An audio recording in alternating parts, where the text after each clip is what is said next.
¿Por qué creen que es importante marchar el 1 de mayo? Es importante ya que como estudiantes estamos consolidados y creamos un vínculo con las organizaciones sociales, ya que en diferentes y de igual manera a nuestra lucha nos apoyan y de igual manera nosotros apoyamos a las organizaciones sociales en sus marchas. ¿Ustedes ahorita en qué están metidos? O sea, ¿cuáles son sus propuestas, sus peticiones, ¿no? Sus demandas actualmente? Serían nuestras peticiones y demandas que son como inconformidades por parte de los normalistas, ya que el gobierno del presidente de la República Mexicana no ha cumplido su palabra como tal, ya que prometió cuando empezó el sexenio en el 2018, prometió la reapertura total de la Normal del Mexe. Se ha venido luchando desde la represión del 2000, pero no se obtuvo el receso, y de igual manera cuando empezó el sexenio del presidente Andrés Manuel López Obrador nos dieron promesas que se iba a reabrir el Mexe, cuando no fue así y empezó a abrir en el 2019 las escuelas del bienestar Benito Juárez. Entonces disfrazó la escuela del Mexe por una del bienestar. Cuando los estudiantes se dieron cuenta, se salieron de la escuela del bienestar para protestar y hacer una lucha conjunta con las organizaciones sociales para así hacer la reapertura que había prometido el Andrés Manuel López Obrador. Y de igual manera los estudiantes se organizaron para luchar por la reapertura total. En el 2021 se dio la reapertura del Mexe, pero como tal no fue su reapertura total, ya que nada más nos brindaron una parte de las tierras, que fueron 3.9 hectáreas, cuando la Normal del Mexe tenía 78 hectáreas. Entonces reubicaron ahí distintas escuelas universitarias, como la Escuela del Bienestar, la escuela de la UPEFIN, la Universidad Politécnica, y de igual manera está la Escuela del Mexe. Entonces ahorita somos 3 universidades con una preparatoria, creo que es el CECITE, está ahí, está albergada de igual manera por las tierras del Mexe. Pero pues ahorita hay muchas inconformidades ya por parte de las tierras, el internado, ya que las escuelas normales albergan a hijos de campesinos y obreros de todo el estado, de toda la República Mexicana, perdón. Y de igual manera tenemos esas inconformidades como estudiante, ya que necesitamos el internado, el comedor y las tierras para trabajar 5 ejes que se necesitan dentro de ellas, ya que se trabaja en lo político, lo cultural, lo deportivo, lo académico y los módulos de producción. O sea, estos programas sociales, ¿no? Esta infraestructura que se ha estado construyendo con Andrés Manuel en términos educativos, ¿no? Que trae este discurso de ampliar la educación, como lo son las escuelas del bienestar, han servido también para golpear estas formas, digamos, organizativas de los estudiantes de hace muchísimo tiempo, ¿no? De campesinos, por ejemplo, son de la FEXUM, ¿no? Me imagino. Aún no estamos agremiados, ya que para agremiarse a la federación se necesitan cumplir los 5 ejes que le he mencionado. Entonces no podemos trabajar con los 5 ejes, ya que no tenemos las tierras correspondientes. Entonces les falta eso, ¿no? Y siguen luchando por eso. Bueno, muchísimas gracias, compañeros. Muchas gracias, igualmente.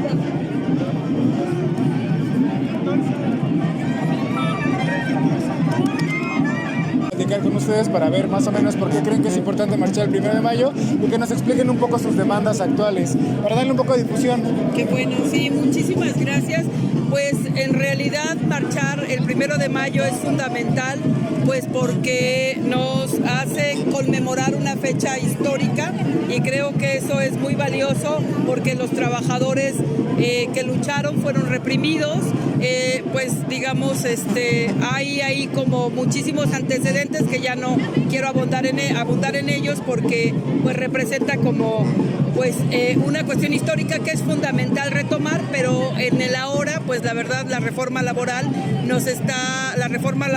obradorista pues a muchos sindicatos nos está diluyendo, porque hay una injerencia fuerte del Centro Federal en libertad sindical, y eso viola pues digamos el artículo que regula todas las relaciones laborales y además los tratados internacionales en materia laboral. Ahora nosotros tenemos una problemática muy grave con relación al Centro Federal, porque el Centro Federal específicamente el director Marrufo tiene metidas las manos en el proceso electoral del SUTUACM, que van 2 veces que nos niegan la toma de nota, y esa negativa ha tenido repercusiones muy fuertes porque se ha generado un nivel de violencia terrible.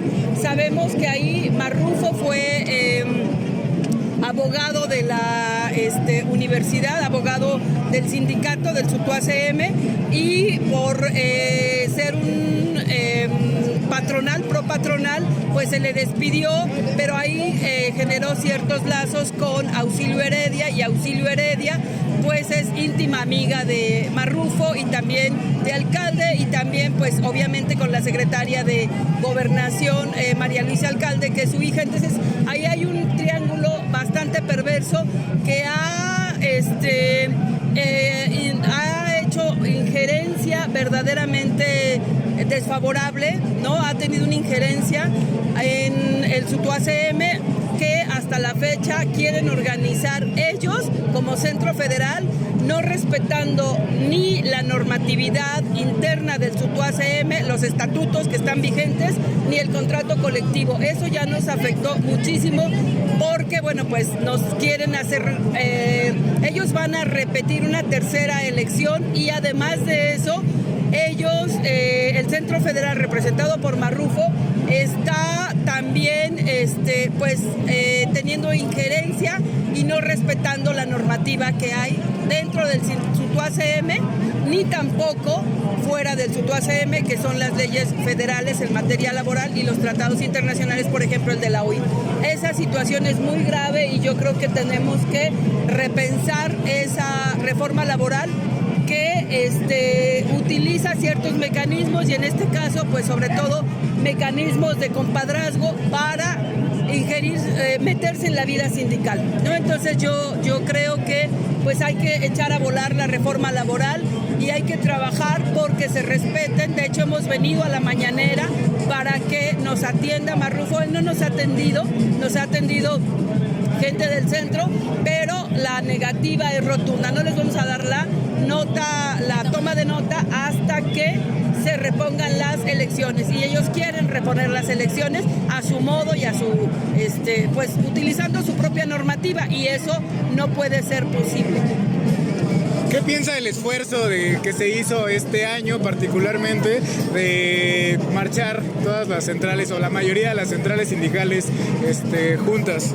Me parece perfecto. Yo creo que la unión de todos los sindicatos es lo que nos permitirá salir adelante en todas las luchas laborales. Tenemos que unirnos porque gracias a esas uniones podemos mostrar músculo político, y ese músculo político nos va a permitir efectivamente tener una incidencia en la agenda pública.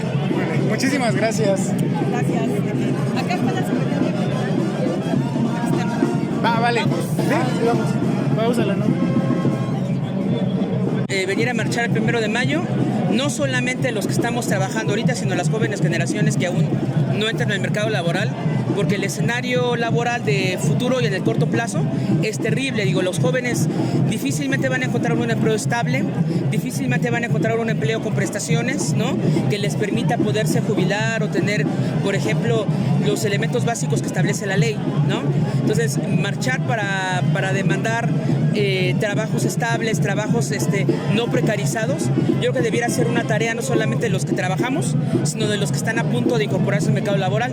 Y sí me parece en ese contexto que la marcha es hoy día un ejemplo muy terrible de la poca participación que cada vez menos los trabajadores, ¿no? Entonces, Ahora se va el presidente actual de la República, ¿no? Me gusta, ya lo dibujó un poco, pero nos gustaría saber como más precisamente ustedes como sindicato, ¿cuáles creen que sean los temas pendientes ahora que se va y empieza una nueva presidencia del mismo corte?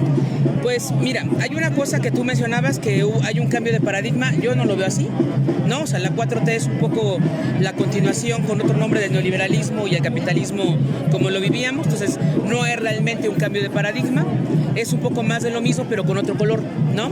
Entonces, ¿cuáles son como los elementos pendientes o la agenda de pendientes para el futuro? Igual, falta de empleo, de empleo estable, no empleo precario, no empleo eventual, ¿no? Falta de empleos. El hecho de que con la reforma laboral la nueva autoridad laboral se erija como la autoridad máxima para imponerse incluso por encima de los derechos de decisión de los propios sindicatos, ¿no? Entonces yo creo que la reforma laboral hizo un salto para varios siglos atrás de la lucha laboral, y que esa es otra agenda pendiente que los trabajadores debiéramos retomar. Dentro de las cosas pendientes, por ejemplo, todo este esquema de pensiones. Platicaba con unos compañeros hace un rato sobre el tema de ¿y qué va a pasar con las pensiones ahora? ¿No? Muy poca gente se va a poder jubilar, los jóvenes no se van a poder jubilar. Entonces, ¿qué es lo que proponemos o qué es lo que propone el gobierno para esas otras generaciones? Pareciera que el escenario es vivir de la beca permanente, ¿no? Primero tienes beca porque eres niño, luego porque eres estudiante adolescente, vas a la prepa, luego beca para la universidad, luego eres becario por tu trabajo de primer empleo, y luego si eres mujer, beca de madre soltera, ¿no? Y cuando seas viejito, la beca de viejito, ¿no? Entonces, el asunto es, bueno, y en concreto, para evitar que vivas de algo tan volátil como una beca, ¿qué hay? Y ahí en el que hay, te das cuenta que no hay nada, ¿no? Claro. Entonces, un poco más de lo mismo. Sí, y también, por ejemplo, este tema de las becas de los jóvenes construyendo el futuro, ¿no? Que terminan, digamos, subsidiando el trabajo de los jóvenes hacia otras empresas, ¿no?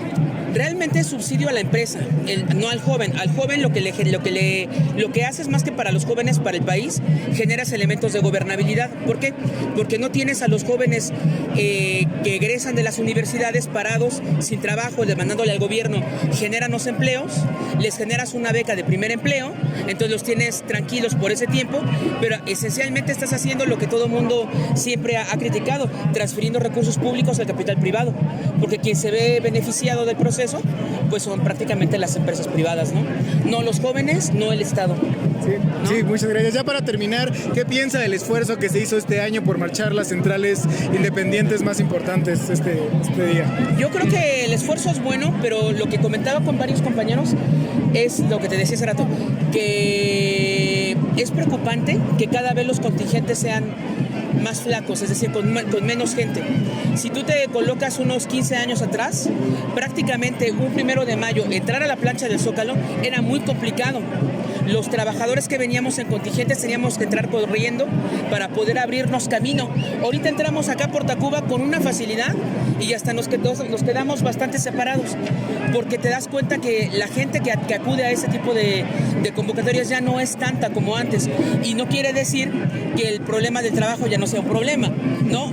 Al contrario, a mí me preocupa porque sabiendo que se van a generar más problemas, la gente no acabamos de entender que el futuro laboral que nos espera es bastante delicado y bastante gris, por llamarlo de alguna manera. Entonces, valoro el esfuerzo que hicieron todas las organizaciones independientes, pero creo que el trabajo que tenemos que hacer con las jóvenes generaciones es enorme, porque esto es un síntoma de que cada vez los trabajadores que protestan son menos y los problemas son más.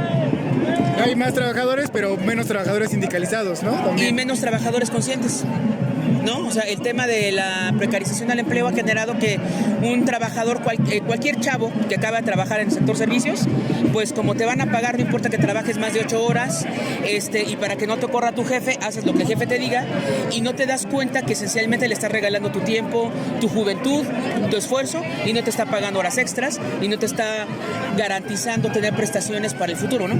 Entonces, eso debiera ser algo que los chavos comiencen a procesar como, eso no está bien, la ley no lo permite, ¿y por qué yo me dejo, no? Pero te das cuenta de que el escenario actual te habla de que no hay de dónde agarrar casi, ¿no? O sea, los chavos no están movilizados. Si te fijas, la mayor parte de la gente que está aquí es gente de arriba de 30 y 40 años. Fíjate, en general, da una vuelta, ¿no? jóvenes no hay casi. Y no quiere decir que no haya jóvenes trabajadores, ¿eh? Hay muchos, son más, ¿no? Pero te das cuenta que la población es más grande de treintañera. ¿No? ¿Dónde están los jóvenes que van a trabajar o que están trabajando? Entonces hay mucho que hacer, es un pendiente histórico, yo creo, ¿no? Pues muchísimas gracias. Gracias. Hasta luego. Hasta luego, compañeros. Es importante marchar el 1 de mayo y para ustedes como organización, bueno, como sindicato, ¿cuáles creen que sean los temas pendientes durante este gobierno, güey? Pues la importancia de salir a marchar es pues que el gobierno, la sociedad y las empresas se den cuenta de que pues existimos y que nos estamos organizando y que queremos mejorar nuestra calidad de vida, ¿no? Entonces el que tengamos presencia y que salgan los trabajadores a marchar un día como hoy pues es muy importante, ¿no? Y lo que dice sobre el gobierno, pues lo que queremos es que se reforme, que salga una reforma que en donde estemos incluidos, porque el trabajo que tenemos nosotros en plataformas pues es nuevo, entonces no existía y por tanto la ley que nos rige hoy en día pues no se adecúa a nuestra realidad aquí afuera. Entonces nos damos cuenta que lo que necesita la ley del gobierno mexicano pues es pues modificarla para que seamos incluidos como trabajadores y pues mejorarla, porque definitivamente mientras nosotros impulsamos nuevas reformas nos vemos tropezando con las mismas leyes que ya estaban impuestas hace muchos años. Entonces lo que queremos nosotros ahorita es que principalmente se nos reconozca como trabajadores y segunda pues que se haga una reforma de ley en donde se nos incluya como trabajadores. ¿Ha sido complicada la consolidación de la UNTA como sindicato? Sí, es muy complejo porque nadie quiere a los trabajadores organizados en ningún lado, entonces nos vemos afectados tanto, te digo, por el gobierno, tanto por la sociedad como por las empresas, de que pues no les gusta que un trabajador defienda sus derechos y exija mejores condiciones, ¿no? ¿Cuál ha sido el recibimiento de otros sindicatos, ¿no? Más viejos, digamos, como con formas laborales mucho más establecidas, mucho más antañas, mucho más estructuradas, a ustedes como sindicato de trabajadores por aplicación? Muy chingón, la verdad, por ejemplo el SME nos ha apoyado nos prestan sus oficinas para hacer juntas, nos ayudan con volantes luego de vez en cuando, es muy amable el encontrarse con gente en la lucha que de verdad está luchando por mejorar las condiciones de los trabajadores y las trabajadoras, porque ahí es donde te das cuenta que nosotros llegamos, pues somos en su mayoría pues no tan jóvenes, pero sí más jóvenes que ellos, ¿no? Y entonces ellos también ven en nosotros como un rayo de luz diciendo, ay güey, no mames, los morros ya también se están poniendo al pedo, están luchando y están siguiendo el ejemplo pues de ellos, ¿no? Esas tradiciones que ellos traen sindicalistas. Pero sin duda alguna, como sindicato también hemos demostrado que como somos jóvenes y nuevos, también estamos impulsando un nuevo sindicalismo, ¿no? Que no queremos ese tipo charro que tenían ellos, sino que estamos innovando la tradición del sindicato aquí en México. En términos ideológicos, ¿cuáles han sido las trabas con la banda propia del trabajo, ¿no? Que para unirse al sindicato? Uy, pues no. El neoliberalismo afectó mucho la conciencia de las y los trabajadores porque no se autoperciben como trabajadores. Ellos creen que son socios, ellos creen que son freelance. El individualismo ha permeado mucho en la comunidad, ya que solo se ven beneficiados ellos y ya no les importa a nadie más, ¿no? Entonces lo que tratamos de hacer nosotros es justo eso, que el bien común permee sobre el bien individual. ¿Qué actividades vienen de la UNTA para seguir avanzando en estos temas? Pues estar afiliando a la banda, estar saliendo a platicar a las bases con los trabajadores y las trabajadoras para que sepan que existe un sindicato que los está representando y que existimos y que somos trabajadores y que estamos luchando por mejorar nuestras condiciones. Pues muchas gracias, hermano.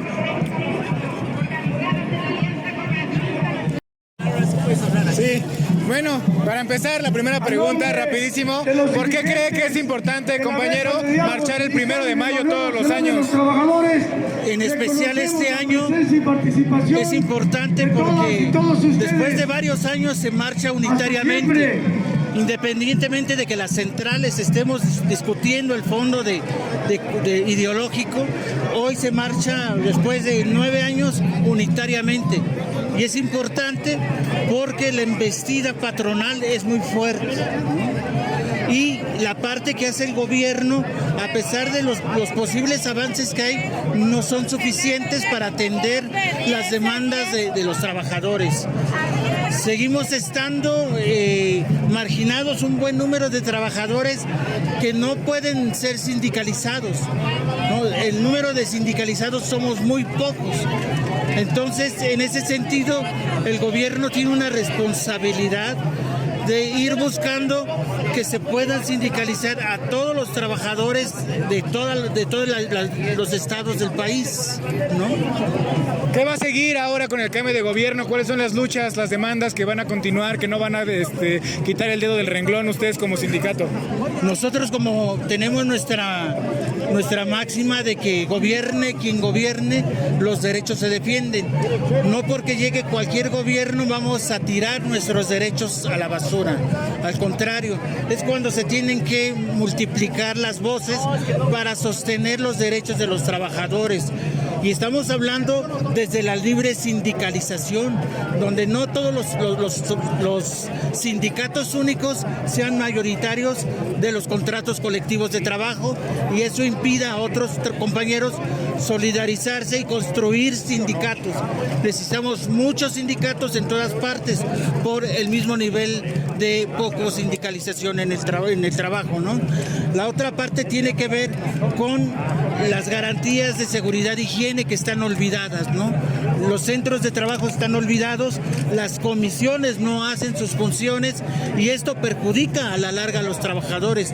Hay miles de accidentes de trabajo que no son considerados como riesgos de trabajo y pasan como un accidente normal, lo que repercute en el trabajador, que no se puede retirar al 100% como un trabajo, como un accidente de trabajo, ¿no? Entonces, esos son los argumentos para insistir que gobierne quien gobierne, los derechos se defienden, ¿no? ¿Hay demandas particulares, problemas particulares de la UGTM en este momento? Claro que sí. Estamos desde lo esencial que es todos los días el acoso laboral, los despidos injustificados. Estamos peleando también por la renivelación. Hay compañeros que ganan 1,600 al mes. Entonces es injusto que el sindicato único le diga al gobierno a quién asignarle los niveles, ¿no? Pues nosotros creemos que deben renivelar a todos los compañeros a un salario digno y justo. Tenemos otros casos